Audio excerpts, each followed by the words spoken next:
বরিশালে শীতের তীব্রতা বেড়েছে কয়েক গুণ। ক্রমাগত তাপমাত্রার পারদ কমায় দুর্ভোগে পড়েছেন খেটে খাওয়া মানুষ। এ নিয়ে আরো বিস্তারিত জানাতে আমার সঙ্গে যুক্ত হচ্ছেন অমিত হাসান। অমিত, জানাবেন যে সারা দেশেই তো শীতের তীব্রতা বেড়েছে। বরিশালে শীতের তীব্রতা কেমন এবং খেটে খাওয়া মানুষের দুর্ভোগ সম্পর্কে জানাবেন।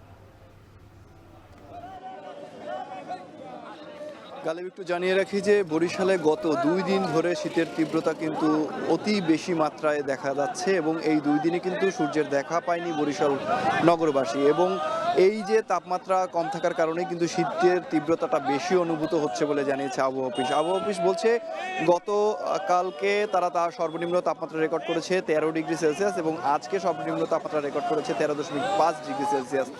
এবং সূর্যের দেখা না পাওয়ার কারণেই কিন্তু প্রতিনিয়তই এই তাপমাত্রাটা আসলে বাড়ছে এবং শীতের যে অনুভূতি সেটি কিন্তু বেশি হচ্ছে বলে তারা বলছেন এবং আগামী একদিন এই তাপমাত্রা অব্যাহত থাকবে বলেও জানিয়েছেন।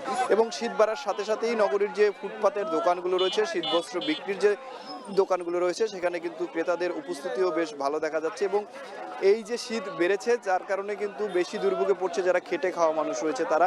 আমরা দেখেছি বরিশাল নদী বন্দরে যারা নিম্ন আয়ের মানুষ রয়েছে তারা কিন্তু আগুন জ্বালিয়ে তারা শীত নিবারণের চেষ্টা করছে এবং তারা বলছেন যে এবছরের শীতের তীব্রতা গত 2 দিন ধরে খুব বেশি হচ্ছে, যার কারণে কিন্তু তারা কিছুটা ভোগান্তিতে পড়ছেন। এছাড়া কাজকর্মেও কিন্তু তারা বেরোতে পারছেন না এই শীতের তীব্রতার কারণে। অন্যদিকে শীতের তীব্রতা বাড়ার সাথে সাথে এবং ঘন কুয়াশা থাকার কারণে বরিশাল নদীবন্দর থেকে সব ধরনের নৌযান চলাচল কিন্তু বন্ধ করে দিয়েছে গতকাল থেকে বিআইডব্লিউটিএ, যার কারণে যারা খেটে খাওয়া মানুষ রয়েছে কিংবা লঞ্চে কেন্দ্রিক যারা আসলে কাজকর্ম করতেন তাদের কাজও কিন্তু কিছুটা কমেছে, যার কারণে কিছুটা সমস্যায় পড়ছেন তারা।